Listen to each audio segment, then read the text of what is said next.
What deep dark secret did you learn about the seemingly perfect family? Growing up, there was this girl, Stella, who would sometimes leave with my grandmother and aunts.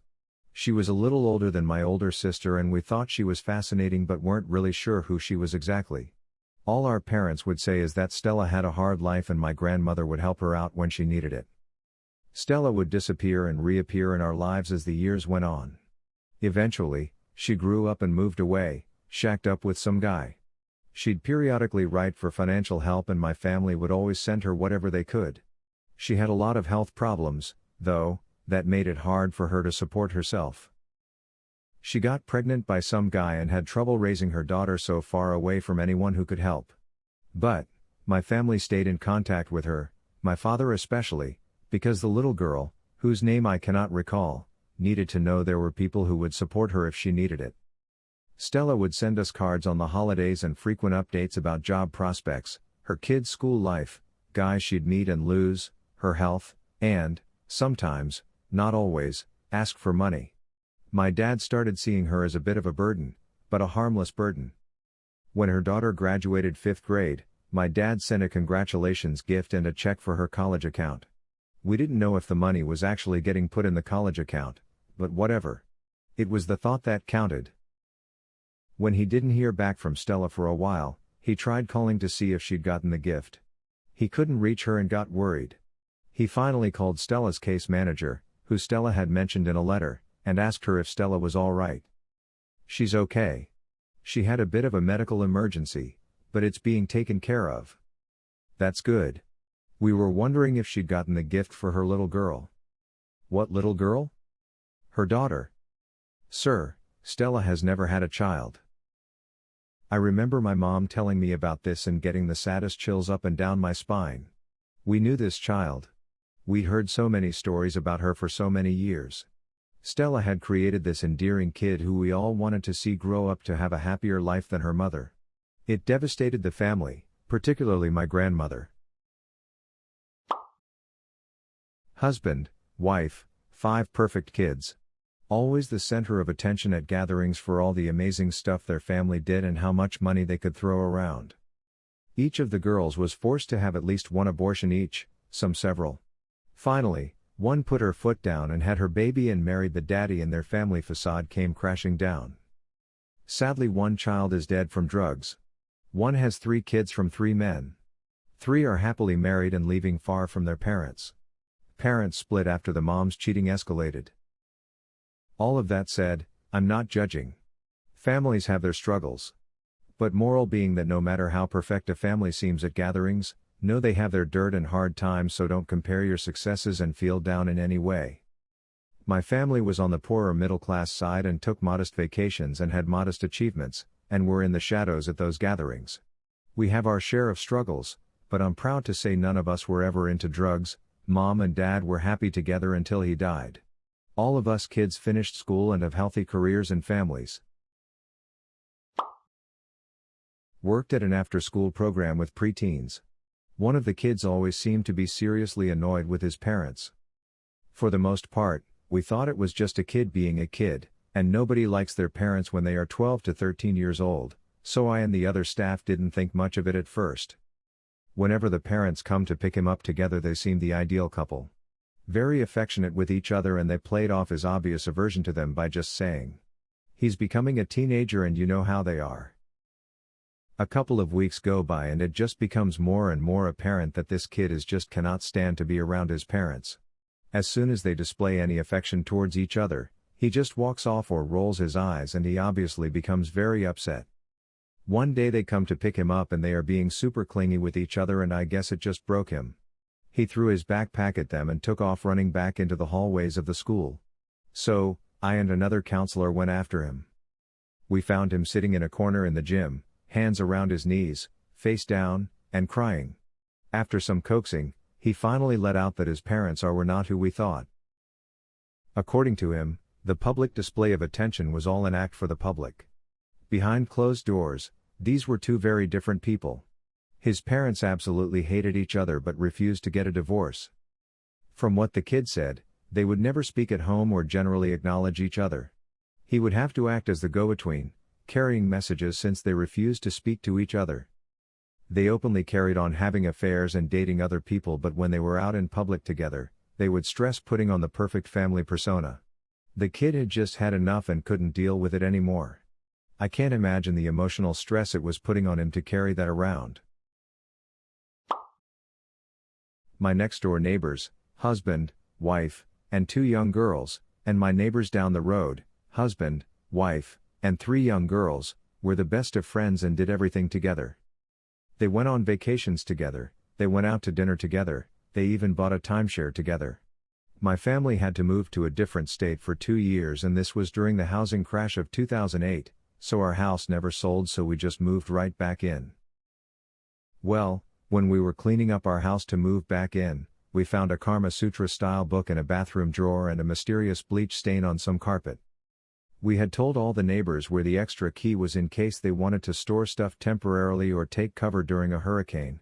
We live in Florida, or whatever, since there wasn't anything of ours there to steal. We just assumed some teenager couldn't find anything better to do the deed to and tried to clean up his mess. After a few months of being moved back in, our next door neighbors move out in the middle of the night. They left in such a hurry they left their cat. We come to learn that the husband of our next door neighbors and the wife of the other neighbors were having an affair and using our house as a rendezvous, and used baby monitor MS to keep an eye on the kids. When we moved back and they had to start taking business trips, and they eventually got caught. The wife of the next door neighbors was willing to work things out but didn't want to be in the same neighborhood as that hoe. That was convenient, as the husband down the street was basically a hillbilly Jason Momoa and was threatening to kill them. In the end, we got a cat, which was neat. He died a few years ago but was a great cat. My uncle was a business owner and had an affair with his cashier.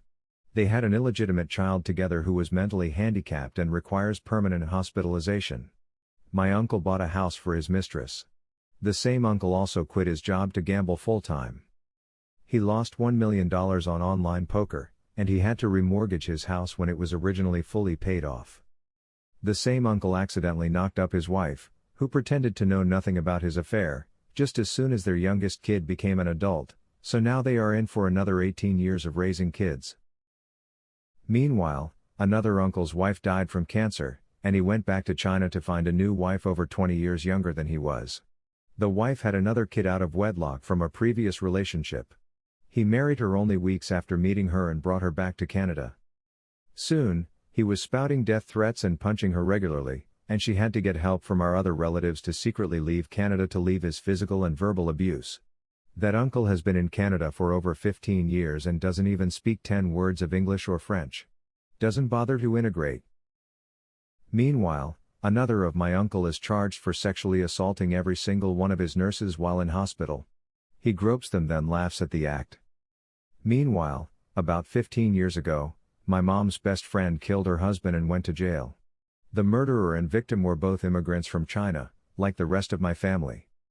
Some of my other relatives aren't much better. I'm born from Chinese immigrants. Almost all my relatives are Chinese immigrants. All 40 plus of us. Some of us are extremely dysfunctional. We work hard, make good money, and seem like model citizens on the outside. But our private lives are anything but a model. Fortunately, after seeing all this BS as a child, I swore to break the pattern. So far so good. No drama, no violence, no deception. Thought my family was perfect growing up. I'm the middle child of 3 boys. Happy family, never any conflicts other than the normal smaller scale stuff that every family has. Fast forward to 2 years ago when I'm 22, about to head off for my last year of college, and I discover, through email and iMessages on the family computer, that my mom had been seeing and sleeping with another man all summer. I confronted her about it and gave her an ultimatum: tell Dad immediately or I'll tell him myself. What will it be? She told him. Seemed like she had repaired things / their marriage was back on track. Then not even 2 months later she's sexting the guy and trying to meet up with him. My dad easily finds out, kicks her out of the house, and they're divorced about 6 months later. Now she's screwing him over financially because the divorce laws in our state are outdated and backward retarded.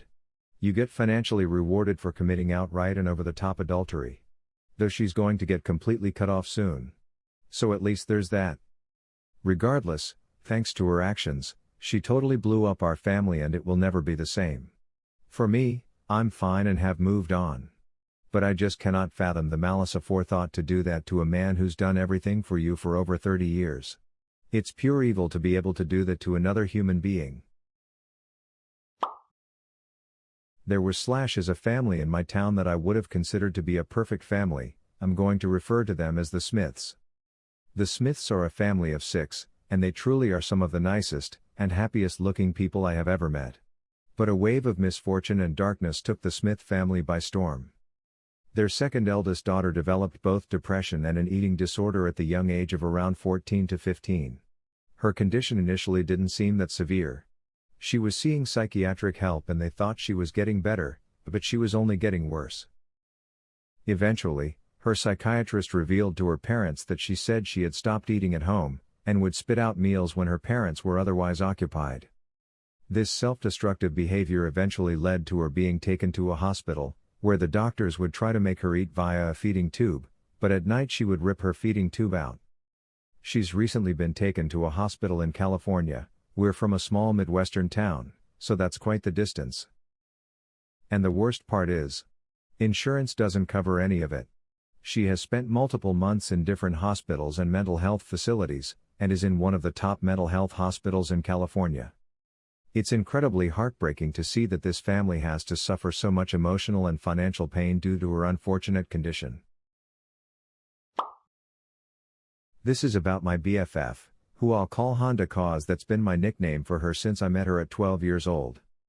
Honda's dad had his own thriving small business that was growing leaps and bounds yearly. Her mom was a doting stay-at-home type while the 3 girls were growing up, but got a part-time administration job for a large company once her youngest got to grade 2. Parents are socially doing very well. Tons of friends in the community and church. Comfortable financially. Cute family. Looks perfect. Honda, 13 at the time, goes to our friend Jane's house once and is sexually abused by Jane's stepdad.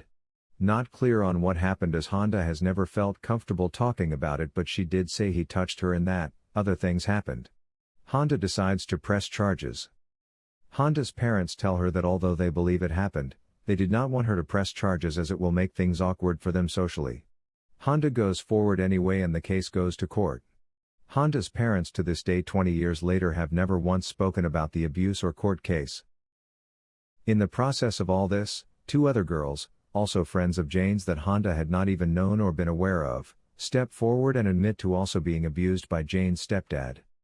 And then it also comes out that Jane has been getting abused by him for years. This information is not allowed into the hearing for reasons my 13-year-old brain didn't get at the time and can't remember now. Honda's parents refused to participate in the hearing and refused to get her counseling as suggested by her representation. Honda went to court alone. The defense's case was Honda made up the accusations to get attention. To prove their point, the defense brought it to the court's attention that Honda's parents weren't even present in the courtroom on such a supposedly traumatizing day for their daughter because even they knew it was made up and didn't support her. Jane's stepdad is found not guilty. This leads to the 2 other girls and Jane not pressing charges as they felt that they didn't have a chance either. Man gets away with sexually abusing 4 girls under 14. About 2 years ago, my family got into a huge fight about inviting one of my uncles to my cousin's wedding, not my cousin's father. I never understood why one half of the family always said he was family and we still had to love him, but the other half said he was an a-hole and a liar and a monster. Turns out, that uncle had sexually abused 2 of his stepdaughters for years and beat my aunt nearly to death. So my father, his 2 brothers, and 5 of my uncles, and my uncle's father went out, drove from New York to Pennsylvania, and beat the living crap out of him. They dragged him out of his house in the night, beat the crap out of him, and told him to never come back. When this wedding came around, half of my family was all, "Oh, he's family. He just made a mistake. We gotta respect our blood." While the other half was like, "Hell nah. This family feud is still going on 2 years after the wedding, and certain family members still don't come to events because of it." Okay, So I know this really rich family that ran this extremely massive company. Not own, but run a branch of it. First off, they told me they didn't hire non-whites, non-Brits, or gays, and they didn't allow women to work any high-pay roles. They don't deserve it apparently, or any of the easy laid-back roles such as office as opposed to the kitchen. They don't deserve it apparently, or outdoor jobs. They're too delicate apparently. They had a shit ton of dark secrets. There was a ridiculous age gap between the central man/father and his second wife. The way she acted was terrifying. It really did seem as though she was frightened of him. She asked him for permission to do anything. He was also a firm believer in poor people deserving to be poor. He knew about the poverty cycle but believed it was essential. There had to be poor people, and they had to be kept that way generation after generation. It was simply just their fault for being born poor, and even their kids should suffer. Now he left his first wife after cheating on her with the second. But by left I mean abandoned completely her and their kids.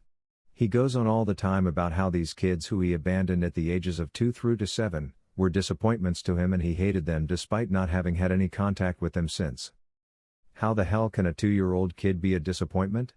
His ex-wife now lives in poverty and he somehow got out of any child support.